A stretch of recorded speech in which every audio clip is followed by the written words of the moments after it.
Hello, everybody. How are you? I'm just going to pull me up here and share. Make sure you're sharing the live with everybody. Yeah, there we go. Ooh, let me turn it down. You don't want to hear it. Okay, share, share, share. So share. Yes. Post. All right. Hi, everybody. Hi, hi, hi. So glad you could join me today. It is Tuesday. And usually on Tuesday I do say Travel Talk Tuesday, right? So this is going to be a special form of Travel Talk Tuesday. I'm going to have a guest. I'm just waiting for my guest to show up in the green room, so then I can add my guest so I can tell you all about it. But since we're here and you're live and I'm here talking to you, so let me tell you what's been going on with travel. Yes, I traveled last week. Travel last week was not so bad. I guess it was the off week. It wasn't a holiday. It wasn't around graduation. A lot of people weren't really in the airport, which is good. I had no problems with my rental car. There were still like plenty of cars in the lot when I got to my destination. But guess what's coming up? Yes, another holiday. Actually, they said that they keep each week. TSA has more and more people showing up. Actually, going through TSA, and they're going like, "What? Where are these people coming from?" So July 4th is coming up. That's this coming weekend. It's gonna be crazy. So if you plan on traveling, know that it's gonna be crazy. Whether you're traveling on the airplane, they said they expect more drivers on the road. Price of gas has gone up. So make sure you're taking care of that. Your price of gas has gone up. Yeah. Yeah. So even if you're on your road, so let's see. Thursday is July 1st and the holiday is Sunday, when then most people are going to be off that Monday for the holiday. So you need to decide what day you're going to travel, whether it's going to be that Friday, that Saturday, or you may consider to go early on that Thursday to try to avoid some of the rush. So yes, millions of people will be going through the airport. So once again, as I always like to say, pack your patience, people. Pack your patience. So, of course, if you have TSA pre-check, those lines was actually in Atlanta was long last time, the holiday. Use anything you have, TSA pre-check, you have clear. Try not to take your baggage on with you because it just kind of slows you down. Let's see. Oh, internationally. So let me tell you something that happened. So these international destinations are requiring you to fill out a health form, basically, to get on their island or wherever you're going. Okay, so some of them require you, and they're saying if you're not vaccinated, you have to take a COVID test to be negative within 72 hours of you getting there. If you're vaccinated, then you upload your vaccination form. You fill out this form. So I had someone that I know that they were going to Ireland. They uploaded the vaccination card. They filled out the form. They got the health visa. They said it's okay. They got to the airport and they said, "Where's your vaccination card?" And she was like, "But I did it on the form. I uploaded it. It's there." And they were like, "No, we need to physically see the card, people." She was like, "What?" They would not let her board her flight. They took her bags off the flight. Nor I don't even think she got to check it in, actually. So she had to go home, get her vaccination card, come back, and they booked her on a later flight, which was lucky because have you heard all these flights canceling? Have you heard? Flights canceling. So flights are canceling because they don't have the crew. So I'm going to be honest with you, when the pandemic was happening and they furloughed or laid off a few of their personnel, some of them didn't come back. Just some of them didn't come back. So there's a couple airlines that is having pilot shortage. And it's not like you can just go around the corner and say, hire me another pilot. because pilots are highly trained people. They have to have so many hours to be able to fly these planes, be licensed, credentialed each year. Oh, it itches. I'm sorry. Each year. So you just can't just pick up a pilot anywhere. So they're having, but the problem is, if you knew you didn't have the people, why are you booking these flights? Why are you taking these people money? That's my point. You knew you had a crew shortage, but you like, oh, people want to fly again. So let's increase the flights from 2 flights a day now to 10 flights a day to New York. And you don't have nobody to fly the plane. You knew that. You just took their money. But I won't go there. So yeah, so make sure if you miss a flight, you might miss the vacation because they're canceling some flights, and just check ahead of time, 48 hours ahead of time, 24 hours ahead of time, things like that. Check and prices aren't going down.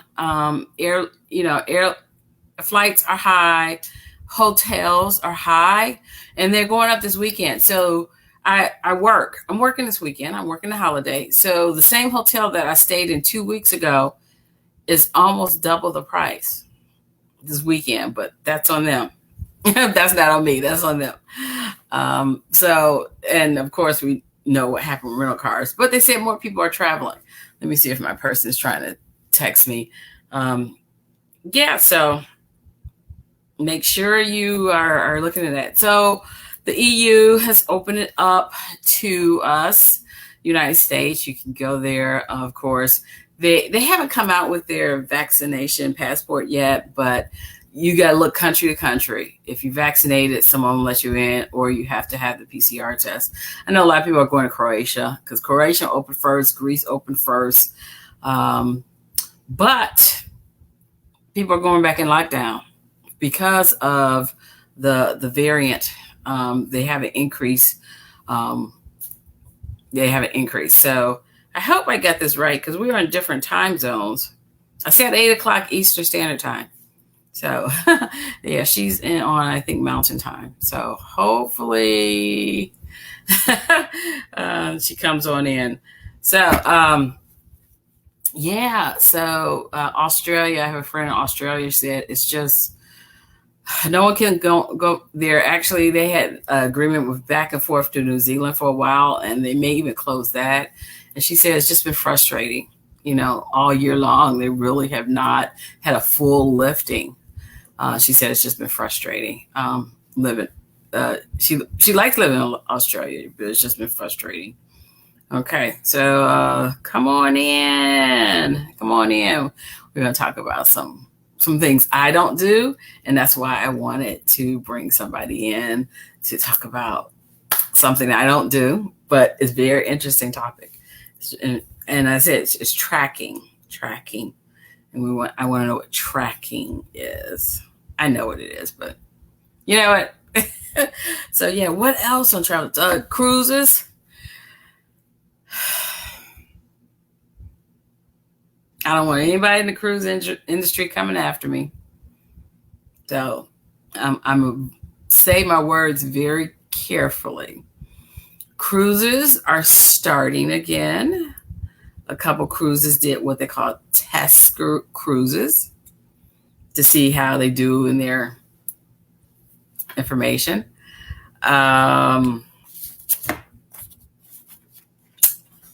You saw the report that one cruise, I think it was Symphony of Seas in Florida, that a couple of their crew members, 8 crew members tested positive. 8. So then they just quarantined all 1,400 of the crew so that none of them actually leave the boat. Because that's most what basically happened. They weren't fully vaccinated. They left the boat. They were exposed. And that's probably, say, are you coming? That's probably how they got positive. There was another cruise that they did that was just doing from the Bahamas. I don't know which cruise line, I forgot. They went from the Bahamas to, I think, Cozumel to the private island and then back to the Bahamas. So, of course, to go to the Bahamas, you have to test positive. To go to the Bahamas, you have to test positive. And I mean, test negative. To get on the island Bahamas, you have to test negative or be vaccinated. So they went to the Bahamas and they were evidently negative. They got on the boat. They did the 5 or 7 day, whatever it was. And so the boat was testing people before they got back to the Bahamas because they said if they're going to take a plane from Bahamas, they're going to be on Bahama land, they have to be negative. Well, someone that had tested negative a few days before is now testing positive. So they either already had it, and that's what I tell people, they already had it, but they were in that window where you still test negative, or they were exposed to it on the boat or when they got off the boat, wherever they docked, and then they turned positive. So that's another thing is going to be about the cruises. Are they going to limit who gets off the boat? Are you going to, if you're not vaccinated, because they say about 95% of people are going to be vaccinated. So I don't know if they're including that as children because, under 12, you can't be. So are they only going to let certain people off the boat for your excursions when they dock? How are they going to handle that? Because I know a lot of islands are being very particular who comes on the island because of the healthcare system. Know this, people. A lot of the island healthcare systems are not what we have. Once again, they just can't lollygag, go in, see your doctor. They only have so many ICUs. So they're going to be, that's going to be interesting. I don't know how they're going to handle that. Hydration, please. So I don't know how they're going to handle that. That's going to be interesting. I know I read that you only can go on their approved ones because they know how the people clean and sanitize and all that. But that's, I don't know. Okay, so we might not have anybody joining us. So let's try this. We're going to talk about tracking. So this is my friend Tracking Pals. They are trackers. They travel for tracking and actually training to climb one of the tallest peaks in the world. So I was talking to her how do you train for that?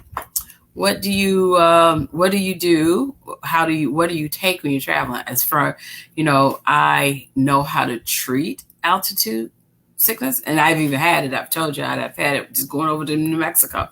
I've said that before. But how do people who do it on a regular basis, how do they do it? And actually, all of y'all know about this, right? Travel 911. Oh, I'm hiding my name. Travel 911. Fully released ebook, paperback. I mailed some off today. Yay! So that is one of my chapters in here. Is altitude sickness. Actually, I'm going to probably get on in the next couple of days and talk about, there's 2 things I want to talk about before July 4th is fireworks, safety, and heat. Because as you know, out in Oregon, some places in Seattle, places that normally don't have 100-degree weather is having 100-degree weather. So we'll talk about that. Altitude sickness. Let's see. Altitude sickness. Altitude sickness is chapter 7. Oh, is mountain time? I thought mountain time isn't that now? Oh, the time change. See, this is what you have to know. This is the things when you're traveling. I thought mountain time. Oh, she says in 45 minutes. Okay, so she can come back in 45 minutes. Okay, we'll just come back. But I want to talk about this in a minute. So, we'll talk about that then. And I'll just do a second one. How's that? Okay, okay. Let me tell you about being heat. So as soon as we talk about Travel Talk Tuesday. because that's what we're on, people. Travel Talk Tuesday, Travel Talk Tuesday, Travel Talk Tuesday. Anyway, so heat stroke. I got that in here too. Guess what? It's in here too. I'm like, what? So it's called, I have that under the environmental chapter. Environmental problems. Okay. Environmental medical emergencies. Heat-related illnesses. They will occur when the body temperature regulated is disrupted. So it's not just the heat that's coming on you. You can't regulate. You are so either overheated or your cooling system is malfunctioning because it's so hot that's when you end up having heat-related illnesses. You ever get in a car and it's so hot that no matter how high you have that air condition, it's still hot in there. It's still kind of tepid in there. That's like what the heat emergencies are. That's what heat related. Your body inner cooling system just ain't working. So you want to prevent heat related illnesses by avoiding long hours of exposure in the direct sunlight or heat. And I tell you that because, like, if you're visiting somewhere that's near the equator, if you're used to being in North America, North Europe, Russia, you're not used to the equator.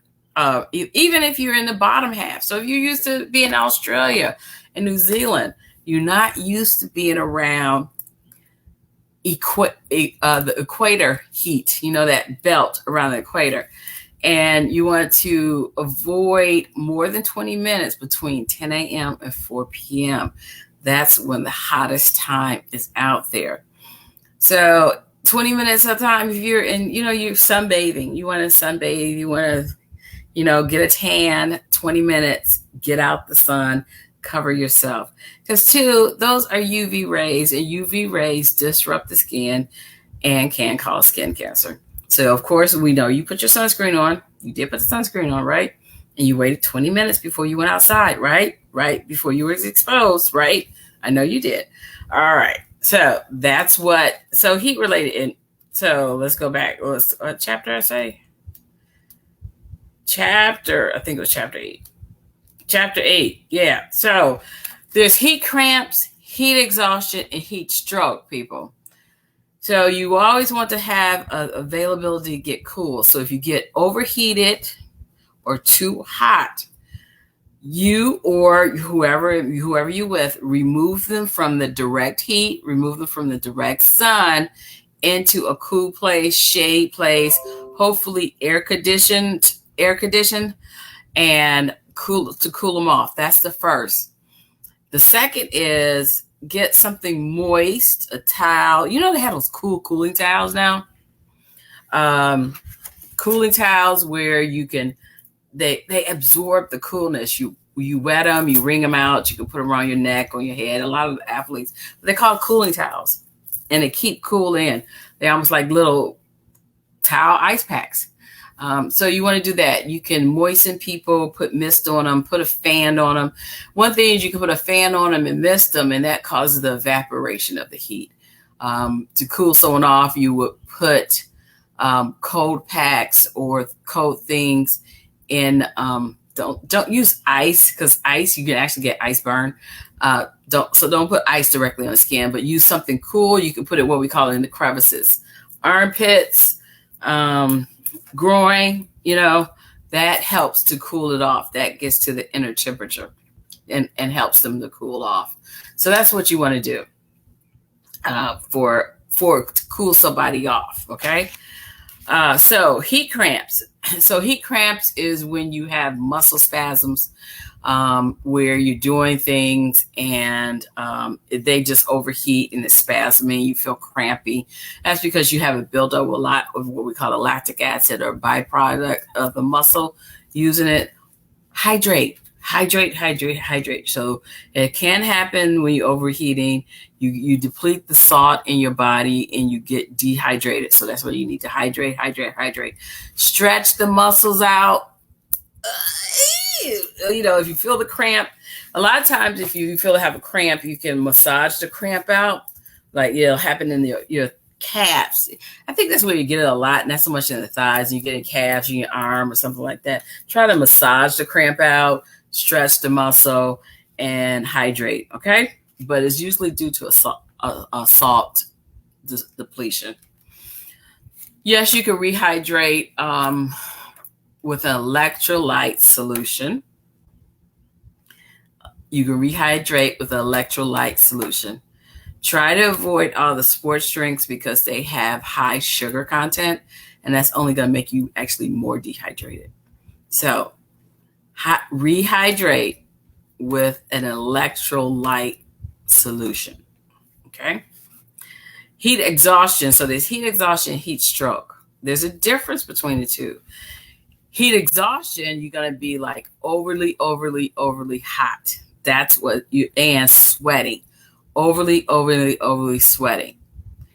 Heat stroke, you're going to be dry. I think they're coming. Maybe they're coming. So yeah, you're going to be dry. So that's the difference between the two. Heat exhaustion, the body temperature just rises. It is going to be dehydrated. And you're going to profusely sweat. But you're going to have excessive sweating, pale, nausea, vomiting, headache. Stop the activity, get someone cool, pour some water on them. We used to do that with the marathon runners. They would come in and we would just like throw buckets of water on them. So that's heat stroke is going to affect your brain. Think of someone actually having a stroke. Okay, they're just not gonna want to. Your internal cooling system does not work. You get overheat. You're dry. You're dizzy. That's a medical emergency. Call EMS. Get someone cool off. This is in this book. More detail, but this is in this book. Okay, this is in this book. I have one of the tracking pals. I don't know if the other ones come in, but I'm just going to go ahead and bring Alex in. Hello, Dr. Yvette. How are you? Hey, how are you? Not bad. We apologize for the time thing. I think Arizona doesn't do daylight savings, so there's that hour of slippage that usually catches us off guard. That caught me off guard. That's what I was telling them. You know what? If you're a traveler, you got to make sure you're not missing your plane because of that. Because I'm usually like, isn't that just a 2-hour difference? But you're right. Daylight savings time did it. It's tough for some travel, too, when we're crossing into New Mexico for trips and such. Also, we'll constantly long trips, long hours. But anyway. Well, see, that's what I was basing it off because I was like, oh, you're the same time as New Mexico, but you're not. You're out. Yeah, sometimes. Yeah. Okay. So is she joining us or is she? She was getting ready when she discovered that we were actually not as on time as we thought we were. So okay. I'm here to bridge the gap, and I believe she will attempt to join us in a moment or two. I love bridging. That's great. So how about we bridge it by you introducing yourself? Wonderful. My name's Alex, and I'm one of the 2 trekking pals. We have a couple of ventures that we post online on our YouTube channel. Habiba really is the driving force behind posting content and making the videos and such. But we both very much participate in the content and in all of the travels as well. Okay. So where did you come up with the name Tracking Pals? Man, it's almost like yesterday, actually. It's so weird to think of a name and have it roll off of your tongue when you're making it. It just sounds so awkward the first time. And I think we went back and forth. We wanted something alliterative, maybe 2 letters that would be like, HH or AA, or trying to come up with maybe our cultural or relationship between Morocco and the United States. And we eventually just ended up thinking of trekking poles and trekking pals at the time. And you can't be too verbose with them. So that's kind of just what we landed on, and it stuck, and we made a little logo and had fun with it, and it's just been our identity ever since. Okay, that sounds great. That's great. Well, tell me, how did you develop a passion for travel? So man, it's like story time. She's not even here to like. I'm gonna get her too. No, I mean, I can just say whatever I want. When we started, I was a cyclist, actually, and she was a hiker. I introduced her to cycling with my family, and then she introduced me to hiking. And we did our first trip here up the mountain in Arizona, Camelback Mountain, a very popular mountain to hike on here in the area. Very hot, as I hear you talking about your hydration here in the hot seasons. But I was just huffing and puffing my way up the mountain, and I was not very good at it at all. But that was where it started. And actually, I've just been getting into hiking with her. We do plenty of nice hikes down here in the Southwest, beautiful hiking. Sadly, there's a lot of fires right now. And there's a lot of other things with the heat just being the summer here anyway.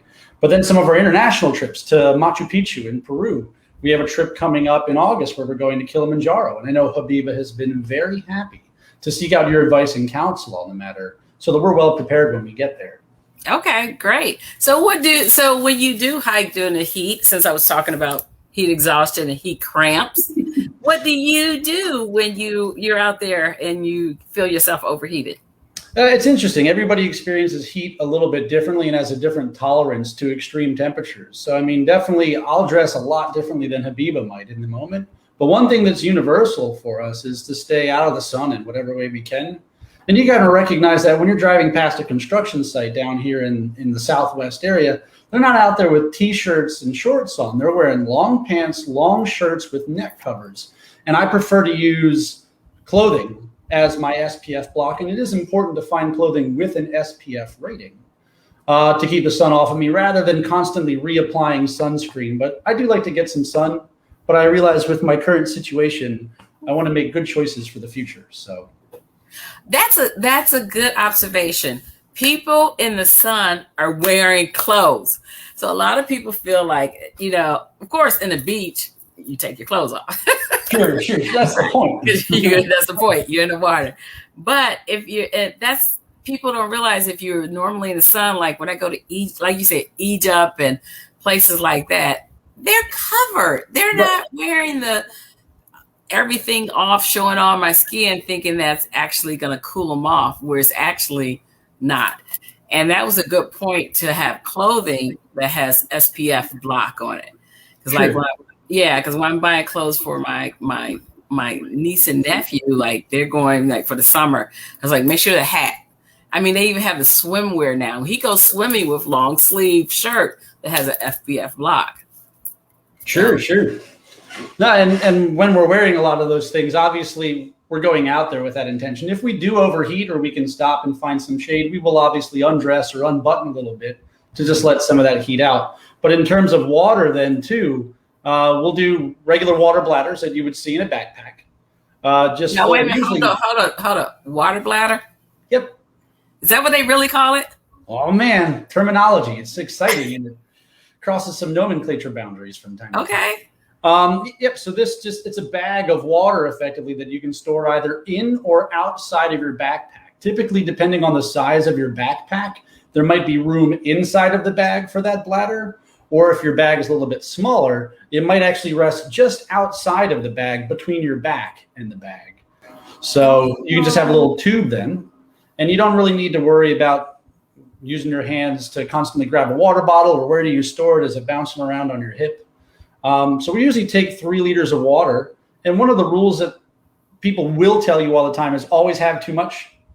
And we also like to think about it as if we came across somebody on the trail that needed some help as well, would we have enough water to spare for them and take care of ourselves? Because it should never be a matter of like efficiency. What's the optimal amount of water that I need to start with so that I get back with none? No, that's not the right way. You always want to have extra for those times when you might guess poorly or encounter an unexpected situation. Wow, that's cool. All right. Oh, are we gonna have her now? I think she's coming in here, so we have to figure out how to get both of us. You're dealing with my ad hoc work setup here. Oh, that's okay. So I'm sure our microphone can handle both of us, though. Hi, Dr. We're doing things on the fly. Hi. Let's see if I can't point the camera. Right. Oh, you're short. She's a little bit shorter. There you go. Better. Okay, you just have to come in and out the camera. Go ahead and introduce yourself to the audience. Hi, well, my name's Habiba, and I am the other pal of Trekking Pals. We had some technical difficulties with the time zone, but Me. I You said it. apologize. No, don't apologize because I was just going to keep talking until you came. So it's okay.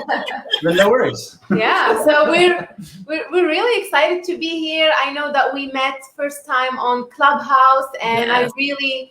I've been really enjoying all of the tips that you provide when it comes to traveling, especially that you get to see a perspective from a medical standpoint, which you don't get that much. So a lot of useful and valuable information that I got from you in the past. So thank you for that. I'm glad. I've been watching you too. Guys, there's Tracking Pals, and you have to definitely follow them on Instagram. You're on Facebook too as Tracking Pals also, right? Yes, we're pretty much present on all of the big social media, YouTube, Instagram, and Facebook. Okay, great. Yeah. Actually, if he just sat in the white chair, I could get both of y'all. Yeah.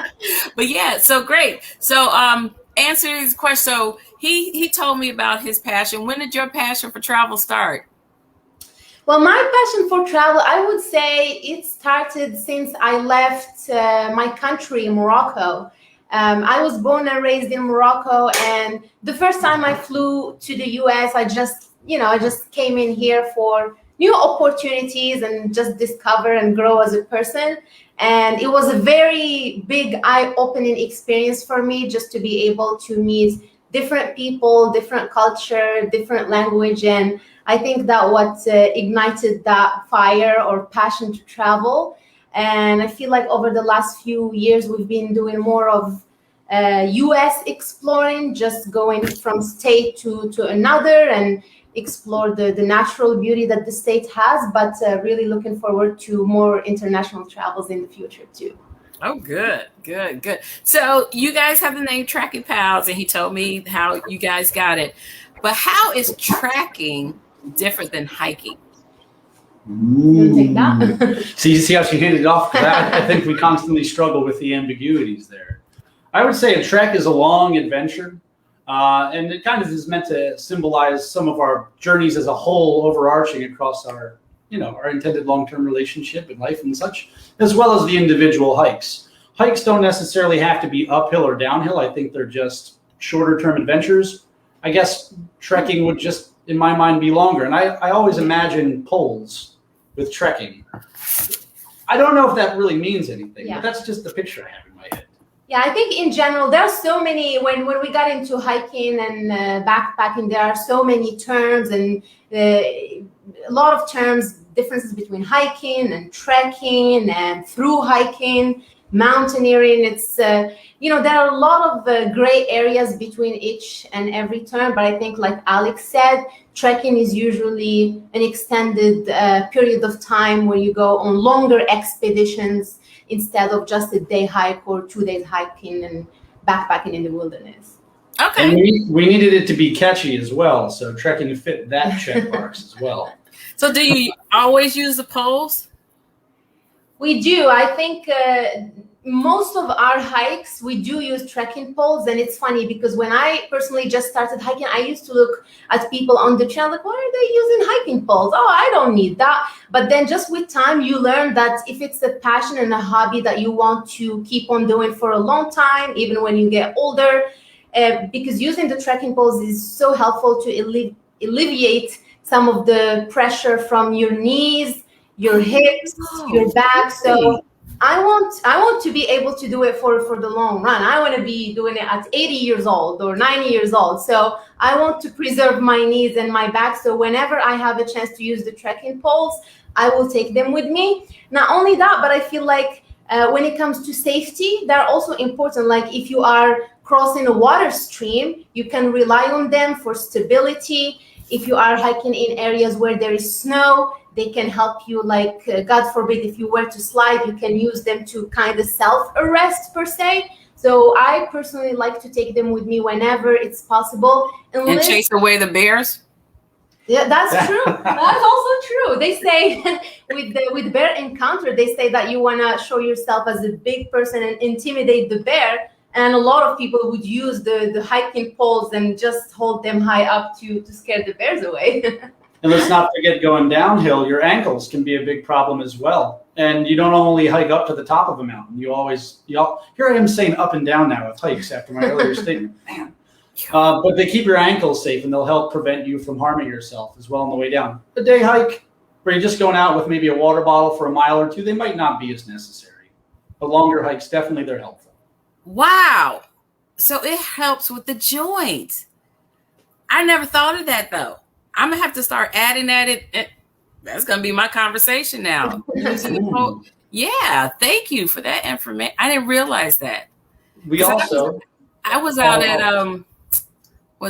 at Chaco Canyon in New Mexico, and I saw people with the poles, and I was just like, da da da da da da da. Then I was like, okay, I'm not going up there because I'm gonna have to come back down, and I knew it was steep, and I wouldn't be able to do it without it. But yeah, you wanted to say something, Alex? Oh, no, this online etiquette is so difficult to master sometimes. There are bags as well. The poles help take some of the pressure off your lower back and such by redistributing some of the weight to your shoulders. When you are done using them, you kind of want to feel like you've worked out a little bit. You're not just using them to tap along the ground, unless you're using them for balance. But the backpacks themselves also have built-in things that help you keep the pressures distributed about your body.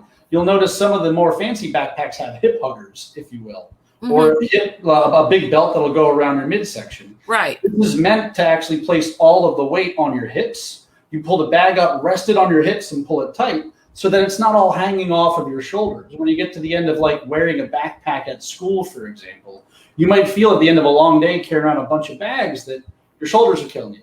If you could redistribute that weight down to your hips, you save all of that pressure on your lower back and your upper body.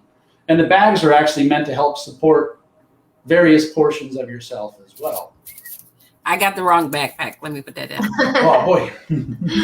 I need a new backpack that puts the weight down on my hips. Okay. I'm not saying I'm doing any tracking, but it makes a difference. That's interesting. Okay. So you're about to, well, I was going to ask you, how do you travel with your poles like on a plane? Ooh. You wave them in front of the flight attendants as you walk in and demand a seat.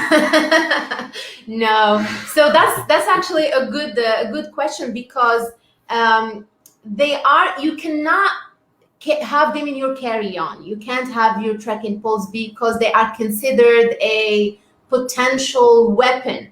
So you can't carry the trekking poles. But if you are checking a bag, you want your trekking poles to be in there. Obviously, the rules are not the same from one state to the other, or if you are traveling internationally, but we learned that this is the general rule. Seems like most countries agree to it. You don't want to have it in your carry-on. Okay. Some trekking poles, you can disassemble them in a way that you break them down into 3 pieces. And this way, you might be allowed to have them in your carry-on, but I think the safe way is just to check them in your bag.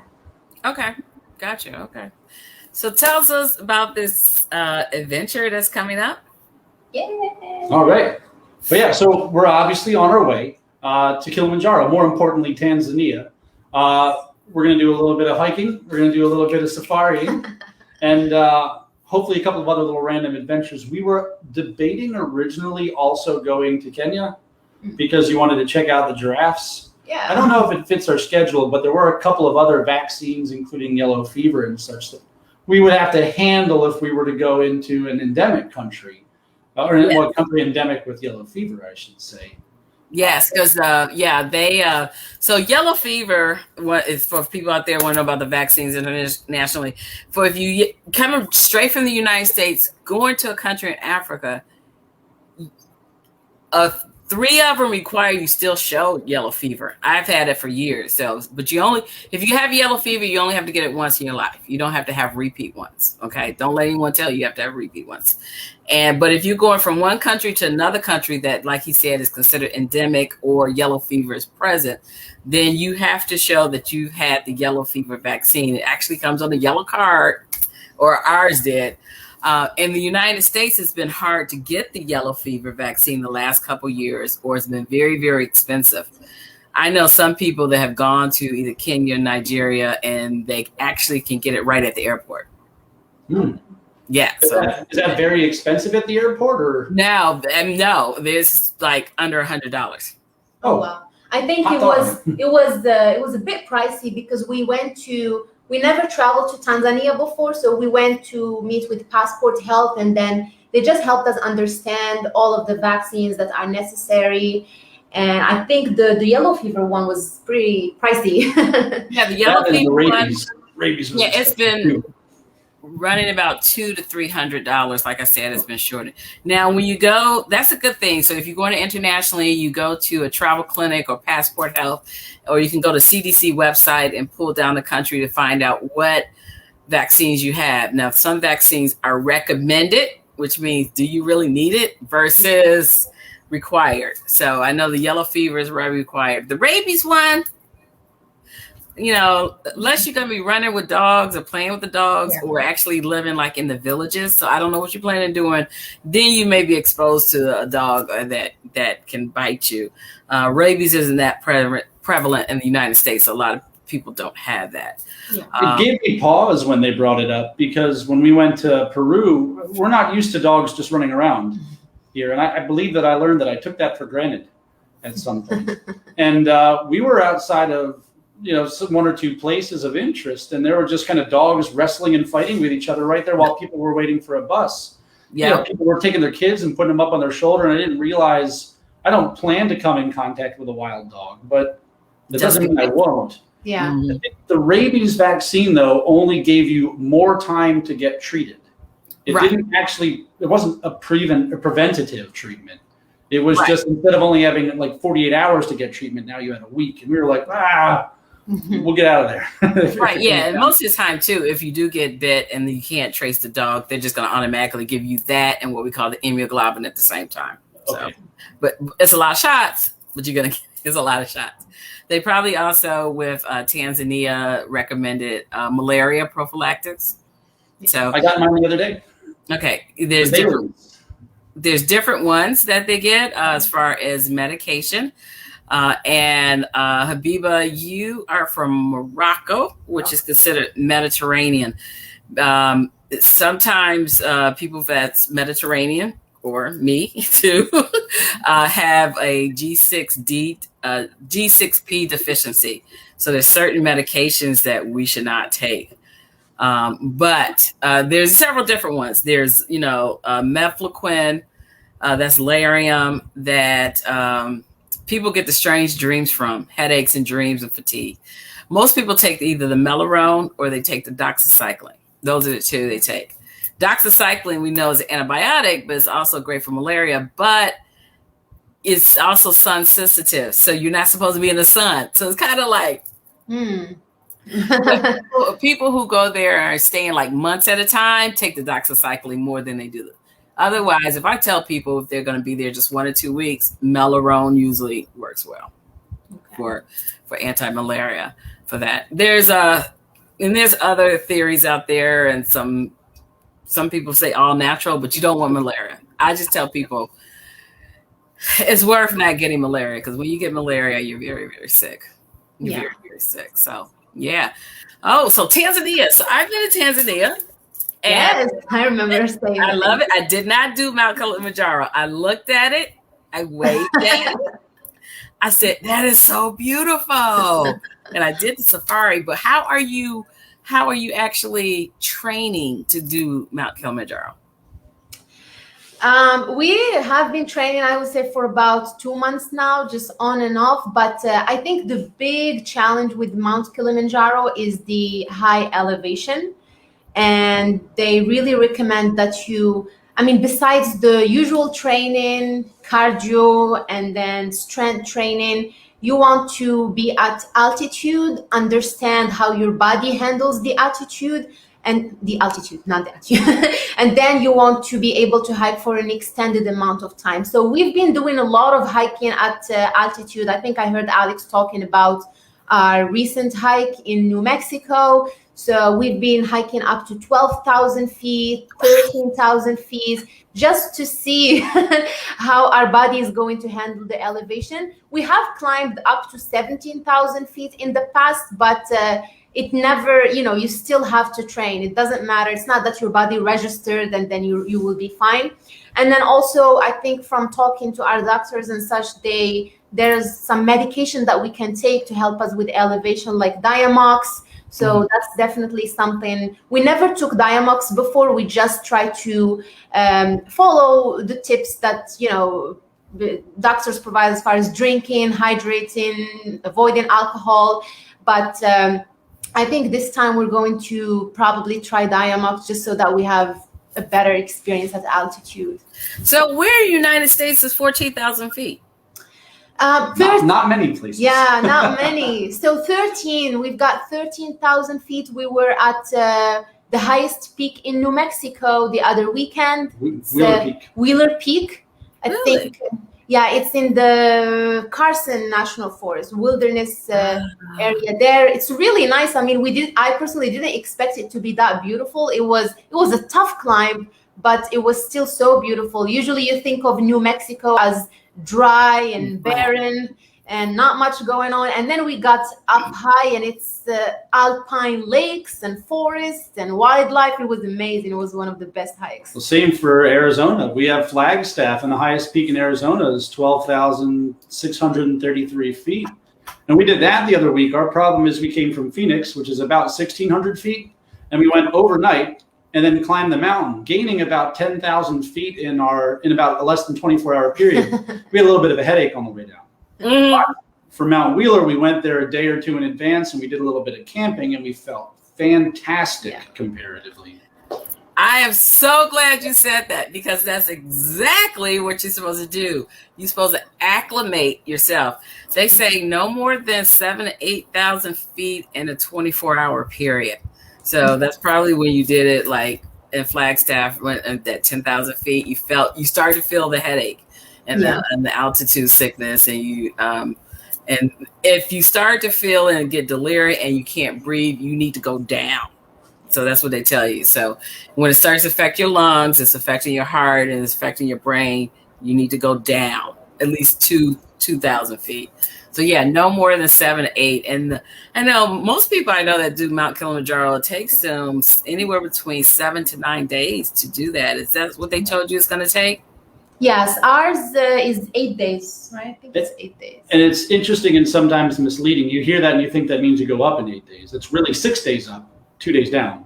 So when you're really planning for that extra time, you want to take it in. And if I may throw out some Kilimanjaro facts. Can I say what route we're on? Sure, yeah. Yeah, so we're on the Machame route, which is one of the older routes. It's very beautiful. And it goes through many of the climate zones. And this one is, some of the intention of the route is to give you time to go up and down over the course of each day to slowly acclimatize incrementally along the trip. Some other routes might not give you such a polite journey up the mountain. And some of the even newer routes, like, not the Shira route, but what's the other one coming from the west side? There are some of the newer, the Lemosho route is the one coming in from the west. It's newer, and the people who've created these routes to deal with bottlenecks, high density areas along the way, they've made some of these routes to alleviate that, and they built them with the explicit purpose of being aware of acclimatization. And they built them in such a way to give people a greater chance of acclimatizing. So. That's good. Yeah. So everybody out there, make sure you know this. If you are out trekking and you're going, because I have a friend, she's out at Mammoth Lakes in California. Well, she's not tracking it. She took the lift up. The gondola. Right. But yeah, she's like, I'm up at 11,000 and I think I'm having a breathing problem. She's like on Instagram saying that. I was like, get down, don't go down. So yeah, but that's it. You have to acclimate your body. You have to get it. So what was Peru when you did you do Peru? Did you do, what's that called? Rainbow Mountain, yeah. Yeah, did you do Rainbow Mountain in Peru? Yeah, we did. When she was saying 17,000 feet earlier, it's that Rainbow mountain we're talking about. We're going to tell you a secret. They drove us a lot of the way up. I heard there was a donkey ride that you could take a donkey too. There were people with donkeys. Oh yeah, those poor donkeys. It was so depressing to see all of the people on the donkeys, and then we had to huff and puff our way up the mountains like those people. Just think of those donkeys. And the donkeys. Oh too. man. Well, the donkeys are used to it. They live there, right? Sure. Yeah, probably. Yeah. They are all the time acclimatized. All the time. Exactly. So great, because I talked about altitude sickness in my book, Travel 911, which you're leaving in 2 weeks. So I'll make sure I mail yours out very soon. Okay. About a month. Yeah, but let's see, chapter 7. I do talk about that when you ascend or go up at least 8,000 feet from your initial. So a lot of people are like, oh, well, I have to go to 8,000. But if you're already, say, if you lived in New Mexico at 7,000, then the difference at 8,000 would be 15. That would make a difference. So people that live in, Colorado, they're used to it. But when they go more higher, they went to 14, they would have a problem. Well, for me, I'm coming from sea level. And as soon as I hit Albuquerque's okay. But then I drive up to Gallup. I'm like, I was at the Continental Divide, which they said is 7,500. I was like, okay, I'm having problems. Because you're just not too used to it. But when I'm there by my third day, I'm fine. But a good point is that hydration. And I learned that if I hydrate, especially even before I get there, I don't have that headache you mentioned. So that's good. Great. Anything else? This is wonderful information. Anything else you want to tell the public? I think first off, I'm really excited to check your new book because I heard you talking on Instagram the other day about all of the tips when it comes to dealing with high altitude and sun protection. And I feel like for us, these are some of the basics that are very important to know, but just having some form of book just to read from time to time and remind yourself so that you don't become complacent with some of the best practices is very important. So I'm really excited to see what you have going on the new book. Thank you. Yeah, this is it's small enough to put in your, see, it's about the size of my hand. Small enough to put in your backpack and won't weigh your backpack down. Great. So, you told me a lot. So great. Okay.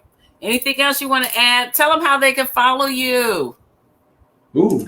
Yeah. So I'm excited to see Mount Kilimanjaro. I really am. Me too. So we are on YouTube. That's our main platform. We make videos every week. We have something new. We try to share tips about adventure traveling in general, hiking and backpacking in particular. We have live streams usually on Thursday, 6 p.m. We tackle different topics related to adventure travel, and we are on Facebook and Instagram. And it's worth noting, we have been debating whether to change our Thursday live stream to Wednesdays, because with a lot of our practice hikes now, we're traveling out on Thursday so that we can acclimatize on Friday and hike on Saturday a lot. So we found that Thursday might change to Wednesday. Keep your eyes on the channel. Okay, and the channel is Trekking Pals? Trekking Pals, yes. Okay. Same name across all platforms. Right. See, there you go. I have it. That's great, because that's for people like me that can't remember. When I get my mountain brain, as you say, I'm like, oh, tracking. Yeah. No, that's good. So if you wanted to, you don't train anyone, do you? Or tell them, like, for me, someone that says, I want to do this. Someone say that I want to experience it. What's the first thing, or where should I go if I want to try tracking first? Put it that way. I think for someone who's just starting, first time, not so much into hiking, I think a good place is to start small. You don't have to go for high elevation, and you don't have to go hike for 10 miles and longer. Just start with whatever you have close by. Look for parks that are around you. There is a mobile application about hiking that we love using, AllTrails. So we like using AllTrails. It's there's free version and there's paid version, but you basically can use the free version, download it to your phone, and then just look for trails that are nearby. just start with the 1 mile, 2 miles, 3 miles, and you don't have to push yourself hard. And I think just by way of doing it again and again and again, you get better at it. And then obviously just make sure that you educate yourself. In the beginning, you won't know all of the things that you should and you shouldn't do. You're not going to have all the best gear. You're going to make mistakes, and that's how we all learn. But it's important to take the time to educate yourself and understand what are some essentials that I should have with me. Sun protection, making sure that I have enough water, sturdy boots, letting someone know where you are going. You don't want to go and adventure on your own without telling someone where you're going. Exactly. Yeah, so I think in the beginning, just take it step by step, and then eventually try to go for moderate hikes and then hard hikes. We love AllTrails because they help you with the ratings too. So you can even put filters and say, okay, I want a hike that's only 5 miles or 3 miles, and I want it to be easy, moderate, hard, and then you can make an informed decision where you want to go and what you want to explore. If I may say, hike with somebody. It's nice to have a bit of a social element, or even if you don't plan on talking on the trail, just have somebody to meet at the start and the end. And any hobby, pick a hobby, trekking, skiing, jumping out of an airplane. They're all expensive to get into. So to kind of have somebody to give you that little like barrier to entry practice level with some gear, or to share some stuff with somebody, is a good way to figure out what you do want and need on the trail, rather than erroneously buying a lot of things and then maybe only needing about 20 or 30% of them, which can be discouraging. So that's a good way to expose yourself to the different things you might want to have for yourself. And it definitely, when you go and explore with someone else, it helps with confidence. You feel like you don't want to rely on the other person. You want to be, you want to have all of the gear that you need. You want to have your own navigation system, your own map, your own water. I'm not going to rely on Alex. He's not going to rely on me, because if things go wrong, I want to be able to help myself first, and he wants to be able to help himself. But at the same time, by having a person to hike and explore with, you feel like you build confidence. You know that if things go wrong, you can help each other out. And I think it's important, especially if you are new to hiking and backpacking. Wow, that's great. Wow, I don't have any questions, but people are watching. People are watching, and unfortunately I can do it at the same time at Instagram, but I'm going to download and still put it on Instagram. So make sure you guys are following her or following them on Tracking Pals. She's at YouTube. They have a YouTube channel, Instagram, Facebook, and they have an adventure coming up. That's worth following you anyway. Oh, yeah. Because a lot of us, one, not traveling, and two, probably would never get there. Even if you get to Tanzania, most people I know go to Zanzibar. It's worth watching someone do Mount Kilimanjaro, because that's a beautiful mountain. So, well, thank you. You know what? I'm sorry that I messed up the time, because I did. No. But I'm so glad you guys could join me, and you told me a lot. And trust me, I am going to look for a backpack. I don't think I'm gonna get the bladder just yet. I'm gonna look for a backpack. I may even look for Tracking Pals poles, because I might just start a little exercise. I'm excited for you. And then of course that app, AllTrails, ALL, AllTrails. AllTrails is amazing. That sounds fine. Yeah, okay. And if I may say, with the trekking poles, I find it to be reasonable to have like fingerless gloves, because sometimes the constant rubbing on your hand might give you a little blister or not, depending on how you use them.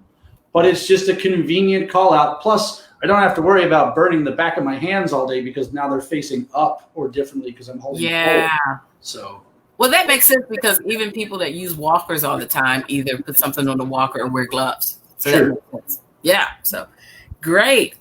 Well, I will be in touch, definitely. And thank you for joining me. I hope everybody enjoyed them. And everybody, you guys know who I am. I'm at Tracking Pals. I probably should take that. That's not me. I'm Yvette McQueen. I am Yvette McQueen, MD, and you can find me on all social media, YvetteMcQueenMD.com. Of course, Instagram is now Dr. Travel 911, and Enjoy, everybody. Please stay safe out there. It's hot out there. The number one tip is stay hydrated, hydrated. Even when they're going to be in the mountains, and they're going to need to stay hydrated too, so they don't get altitude sickness. Okay. Don't get off, guys. I'm going to join you in the green room, but we're going to say bye to the audience. Bye. Bye, everybody. Thank you for watching. Bye.